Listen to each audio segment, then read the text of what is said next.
وهنا ننتهي من درس هذه السورة وأتكلم عن سؤال مهم جدا، وهو أن بعض المتكلمين المحاضرين الذين ينسبون أنفسهم إلى أنهم مفتون في بعض المذاهب قالوا إن عيسى بن مريم عليه السلام مات موتة كاملة وأنه لا يرجع وأن رجوعه مذهب النصراني، وهذا كلام خطير جدا والعياذ بالله. And now we have completed, inshallah, just talking about these verses. So we'll resume these verses, inshallah, in the next class. But, لكن اسمعوا يا مشاهدون، اسمعوا، أعرف أنكم مئات فاسمعوا. Now, oh listeners, listen, pay attention to this matter, because some we need to discuss this topic in relation to these verses that some of the speakers nowadays have mentioned to correct this misconception that some who even refer to themselves in their madhab as muftis, and they said that Isa alayhi salam in fact has died a complete death, and his resurrection is in fact a Christian belief and not a Muslim one. قال أن رجوع عيسى وأنه سيجاهد على دين النبي صلى الله عليه وسلم وسينشر الإسلام هذا مذهب نصراني. اسمعوا. That they said that the return of Isa alayhi salam and that he would fight the Dajjal and that he would be resurrected and so on. This is a Christian belief. اسمعوا، هذا ما أنزل الله به من سلطان، هذا ما أنزل الله به، هذا المذهب هو مذهب النصارى. فإن كانوا يقول هذا مذهب المسلمين مذهب النصارى فهو مذهبه مذهب لا نصارى ولا يهودية ولا مسلم، مذهب جديد. So this is in fact that is لا أنزل الله به من سلطان. There is no proof of this. This is in fact what the Muslims believe, and this is so if this person is saying that this is what the Christians believe is what the Christians believe, and what the Muslims believe is also what the Christians believe, then this person has not believed what the Muslims believe or what the Christians believe. ونسب ذلك إلى مالك. And the sad thing is that they ascribe this to Imam Malik. اسمعوا المفسرون قاطبة جميعا عندما يقول غالبهم عندما يقول قال الله يا عيسى إني متوفيك ورافعك إلي. انظروا الطبري وانظروا القرطبي وانظروا الرازي وانظروا الصاوي وانظروا إن شئتم ما شئتم.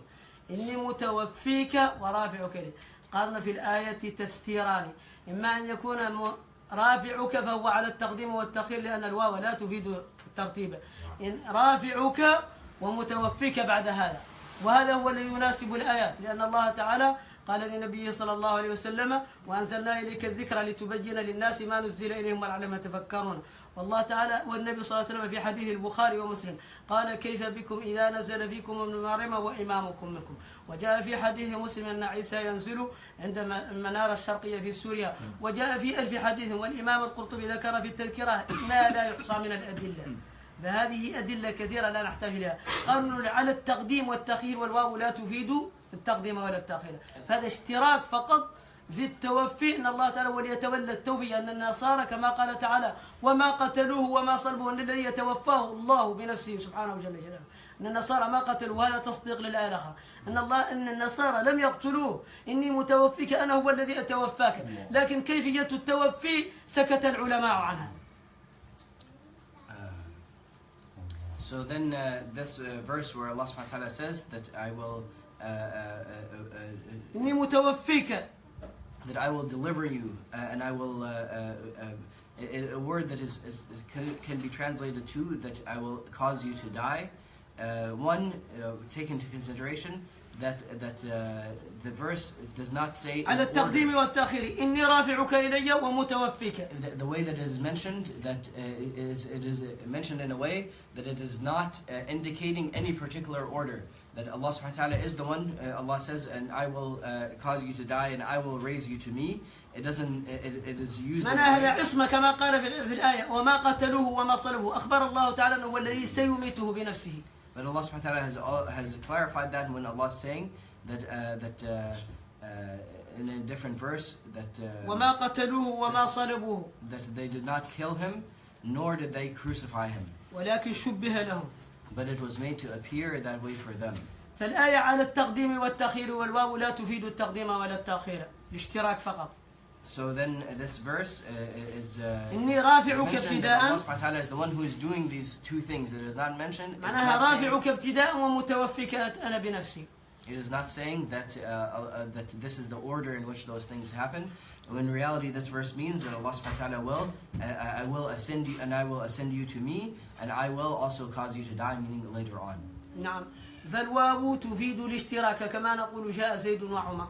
جاء زيد فهو جاء فقط، ما لازم أن يكون زيد جاء هو الأول أو عمر جاء أول.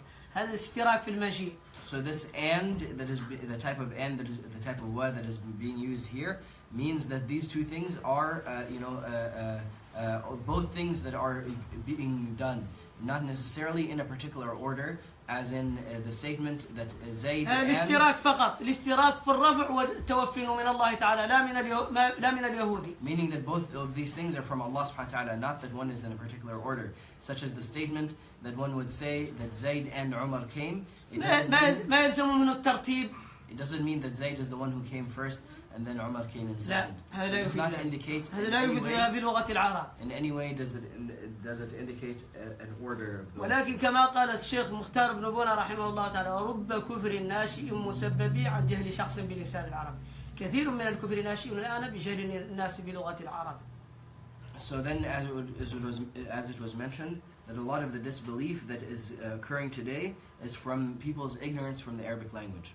فهو على التقديم والتأخير. هذا قول كثير من العلماء، تنظرون الرازي والطبري والقرطبي والصاوي وغيره، أن رافعك ومتوفيك أنه هو الذي أتولى توفيك، وهذا مناسب للآية الأخرى أن الله تعالى قال: وما قتلوه وما صلبوه ولكن شبه لهم.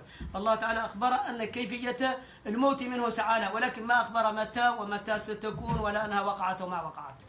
So then this verse, now you take these two verses, one that Allah is saying, I will be the one who delivers you, I will be the one who causes you to pass away, and I will raise you to me, and the other verse that Allah says, and they did not kill him.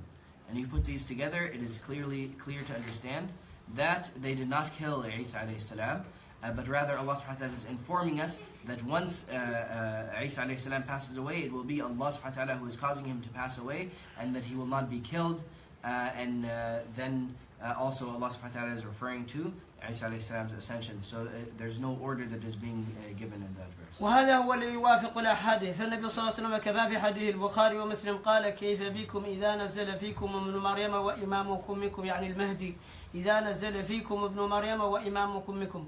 وبين النبي صلى الله عليه وسلم مكان نزوله في المكان الشرقي، المنارة الشرقية في سوريا في دمشق، فهي سيكون هناك نزوله، وهذا تواترت به الأحاديث الصحيحة، تواترت الأحاديث بذلك. So rather, the verse actually, if it is mentioned in order, it would be that I would send you to me and then cause you to die later on.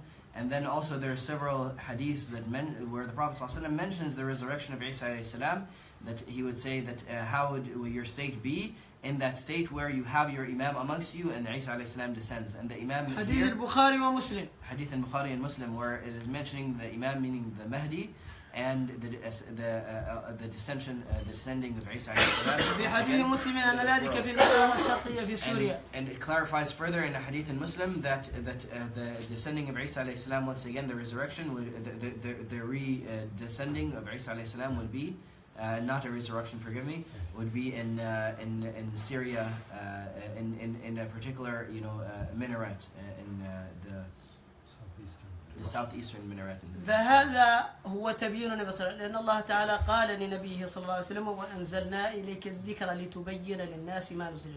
فالحديث يبين القرآن، الحديث يبين القرآن، فالقرآن الحديث يفسره. So then here الله تعالى قال: وأنزلنا إليك الذكر، يعني القرآن، لتبين للناس ما نزل إليهم، فبين طريقة نزول عيسى وأنه لم يمت. Here we have one of the cases that Allah subhanahu wa ta'ala mentions in the Quran, and we have revealed to you the remembrance لتبين للناس ما نزل إليهم، so that you تفسر لهم ما نزل إليهم، so that you may clarify to the people that which was revealed to them. So that which is now these hadiths are بين clarifying to us, طريقة نزول عيسى. and they're giving us details, in fact, about what those verses mean and how Isa alayhi salam would once again be brought down into this world. فمن قال إن عيسى عليه السلام، من قال إن رجوعه مذهب نصراني، معناه أنه قال النبي صلى الله عليه وسلم نصراني. هذا هو. So then whoever says اسمعوا، taking قال these عيسى hadiths, النبي صلى الله عليه وسلم قال: كيف بكم إذا نزل، ما هو معنى النزول؟ so then نزل فيكم ابن مريم وإمامكم منكم. اسمعوا so here's مذهب the Sahih النصارى، hadith. اسمعوا مذهب النصارى على رأيه. Listen to what that person said is the opinion of the Christians. This hadith directly says, how would your state be if Isa alayhi salam descends upon you? What does descend mean? he descends upon you while your Imam is with you, while the Mahdi is with لماذا you. ما يقول كيف بكم إذا بعث فيكم ابن مريم إذا بعث So وخرج من القبر. So why didn't he say resurrected, emerged from the grave, etc.? He said he would be descended upon you. So whoever says then that this belief is Christianity, then this person is saying that the Prophet ﷺ هذا مذهب النصراني على مذهبه حديث صحيح البخاري ومسلم. that he's saying that the Prophet ﷺ is teaching the Christian belief. والأحاديث المتواترة التي لا يحصيها إلا الله. And the hadith in Bukhari and Muslim and the كم من حديث تواترت به الأحاديث ليس حديث فقط ولا اثنين ولا ثلاثة. And there's so many other hadiths also that are being mentioned and of the highest level of hadiths. ومن أراد الأدلة على ذلك فعليه بالتذكرة الإمام القرطبي التذكرة في أحوال الموتى وأمور الآخرة. So then whosoever wants to see these hadiths and see further proofs, then they should read At-Tadhkira by Al-Qurtubi, and it is the book, the reminder in reference to the state or the situation of the Day of Judgment, or the leading up to the Day of Judgment. والنبي صلى الله عليه وسلم في حديثه البخاري وغيره مر بعيسى عليه السلام في السماوات وأخبر عنه أنه هو ويحيى عليه السلام في بعض السماوات. And it was also mentioned, of course, that the Prophet ﷺ had met Isa alayhi salam في السماوات above the heavens, in the heavens. وقول آخر ضعيف أن الله تعالى توفى عيسى عليه السلام ساعات وأحياه.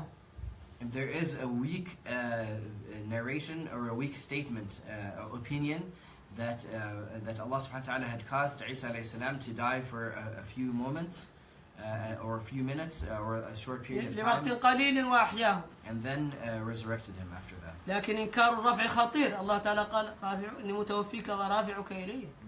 والنبي صلى الله عليه وسلم أخبر أنه رآه في السماوات فمن أنكر الرفع فعليه بالدليل. هذا خطير جدا. But then denying the ascension of Isa alayhi salam is very dangerous, because Allah says, and I would ascend you to me. إلى مكان قبولي مكان رفيع. Than a place of acceptance, elevated and exalted. الله place. تعالى ليس له مكان ولا زمان. Because Allah subhanahu wa ta'ala is not confined to a space. ليس في زمان ولا مكان. وهناك من يستدل بقول ابن عاشور رحمه الله تعالى التونسي فهذا عالم جليل مفسر، ولكن اسمعوا، قال الإمام البناني المغربي الذي توفي قبل 300 سنة أن حكم قضاة هذه الأيام لا يقبل، أنهم ليسوا مجتهدين ولا قريبون من العلم في تلك الأيام في أيامه هو، فإذا جاء أمر من المتأخرين ك100 سنة وما بعدها ولم يوافق الأقدمين فلا عبرة بكلامه. And some ابن عاشور في تفسيره هذا عندنا. So then فاغتر به بعض الناس. Some mention, they reference the statement of Ibn Ashur, who was a Tunisian مفسر الجليل العظيم. Scholar of interpretation of the Quran. فهو جليل عظيم and he's عالم. a great scholar and he's very knowledgeable. But then at the same time, it was mentioned by one of the scholars of his time. He said that the البناني قبله هو متأخر، هو من 150، لكن البناني قبل 300 سنة. Al-Binnani, who was before 300 years before him. هذا حكم قضاة أقوال العلماء الآن التي لا توافق الأقدمين لا تعتبر. So he said that the statement of the scholars today and the judges today, if it contradicts the statements of the people of the past, of the scholars of the past, then it is not accepted and not. أنا من بعد السيوطي 109 والألف هذا لا يقبل أقوالهم إلا إذا وافقت الأقدمين، فكل ما شذ من كلامهم لا يعتبر. So after the 10th. لأنهم لا أهلية لهم. So after the 10th and 9th centuries, or the 10th and the لا 9th أهلية centuries, لهم. there's no more room if those scholars disagreed and their statements contradicted all of the scholars of the past, then that one statement would not be accepted. مع أن ابن عاشور لم يذكر رفعه، هو قال بموته، وهذا قول، ولكنه للأسف لم يبين أقوال العلماء في ذلك، فالعلماء قالوا إن ما مات وهي قول ضعيفة وأحيي، أما كونه أنكر رفعه ورجوعه فهذا لم ينكر حاشاه من ذلك، لم يقل ذلك، أنا نظرته بعيني. ابن عاشور لم يكن معهم في أن يقول الرجعة مذهب نصراني، لا، هو يعتقد الرجوع والأحاديث أثبتها فهي لا شك فيها، لكن يقول أنه مات وهذا كلام. هو فقط يقوي القولة الضعيفة ولم يبين أنها لوقت قصير. And Ibn Ashur, he did not even say لم ينكر الرجعة والنزول، لا he did not deny the descending of Isa alayhi salam or his return. He لا. did not say that that was a Christian هذا opinion. إنكار الأحاديث الصحيحة الواضحة. Simply all he had said was that Isa alayhi salam had died, and he did not specify the statement of the scholars that it was for a short time. And so in reality he was just aiding that weak opinion, and he was not saying this.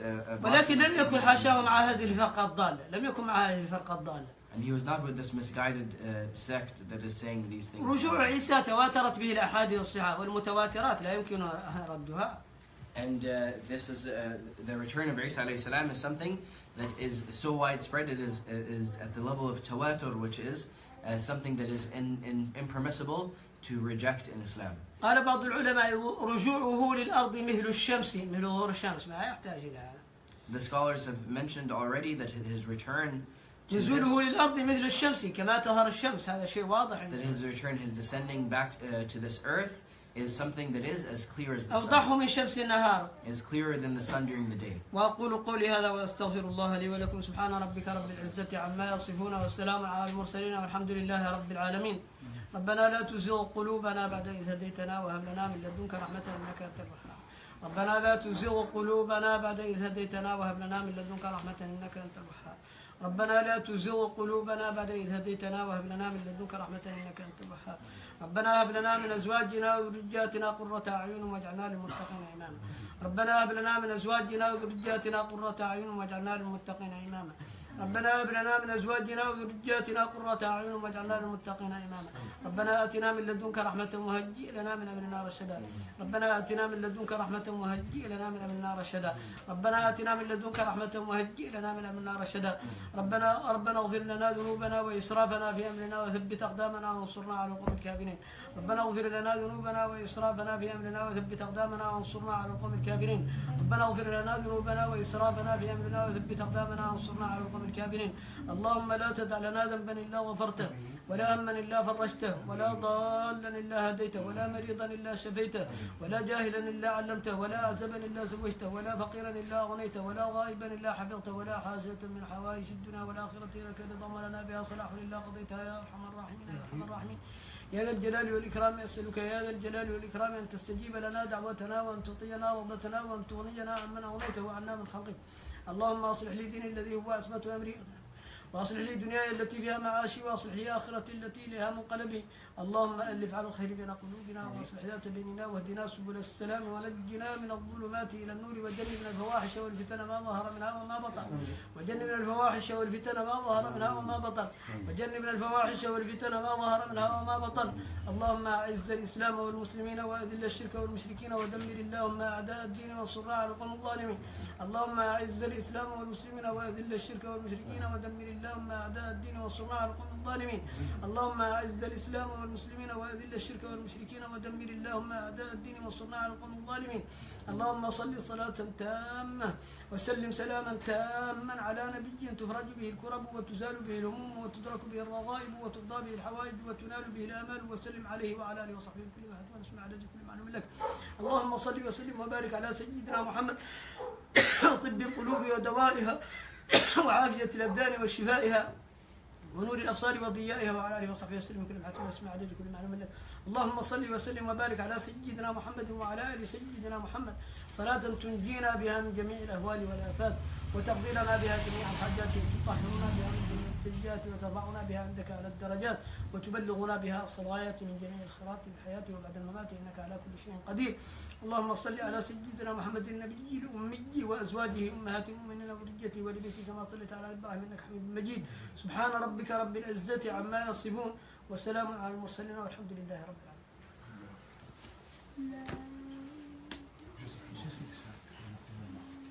Just a quick clarification for this.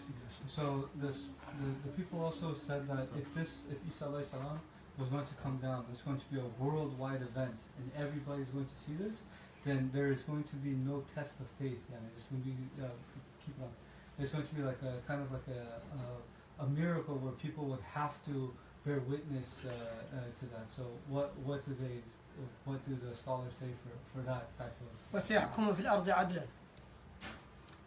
يقول أن يعني إذا كان نزول عيسى عليه السلام يعني شيء واضح ويراه كل الناس فهذا يعني فانتهى بعد ذلك يعني يزعمون أن من يرى هذا لابد أن يؤمن يعني لكن ما تنفع نفسا إيمانها، ذلك الوقت لا ينفع نفسا إيمانها.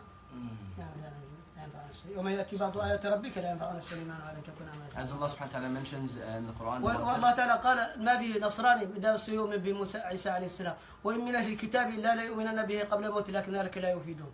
كل نصراني الآن سيموت عندما يكون قريب من موته سيؤمن بعيسى لكن لا يفيد هذا. عندما يقرب الإنسان من الموت الغرغرة، وعندما تأتي أشراط الساعة لا ينفع الإيمان. يوم يأتي بعض آيات ربك لا ينفع نفسا إيمانها لم تكن آمنت من قبل وكسبت. So in summary, if as Allah subhanahu wa ta'ala mentions in the Quran, that once the signs of the day the signs come from your Lord, or some of the signs from your Lord, and once the sun rises from the west, then then anybody's faith at that moment would be نعم. هو هذا عند الآيات، ولكن أيضا عند الغرغرة أيضا شيء آخر عند الآيات. فهذا سيكون قبل المهم أن مثل ما تأتي أشراط الساعة لا يفيد. هو عيسى عليه السلام سيأتي حاكما بشريعة النبي صلى الله عليه وسلم، لكن هم النصارى الآن لا يفيدهم. كل من يموت الآن من النصارى من يكون قريبا من الموت، حتى أيضا ولو قريبا من الموت سيؤمن بعيسى عليه السلام ويعرف أنه عبده، لكن هذا لا يفيده لأنه قريب من الغرغرة. وكذلك أيضا الذين سيرونه بعد آخر الزمان عندما تأتي أشراط الساعة، أي لا تنفع الإيمان. عندما تأتي أشراط الساعة الكبرى لا ينفع الإيمان، لا ينفع. عنه هو جاء مجددا فقط لدين النبي صلى الله عليه وسلم، وليس أنه رسول، هو جاء مجددا لدين النبي. So despite him, coming to return to once again, guide people to the deen of Muhammad sallallahu alaihi wasallam, the people who would see this, who would see an obvious sign, and once it's too late, once they've already rejected, and once the Dajjal is killed, then it's too late for them to believe, and their belief would not be counted. And Allah says that for all the Christians, that they would accept Islam before their death. Even now, that if a Christian person is dying and they believe that Isa alayhi salam was the son of God, then Allah subhanahu wa ta'ala would show them, and they would see and they would believe. Now and in the day of judgment, Allah says that there is none of them except that they would believe in him meaning that as the slave of Allah subhanahu wa ta'ala and not as his son, before his death. Allah says that in the Quran. And then on the day of judgment that he will be a witness against them. So then that belief that they will have will not benefit them.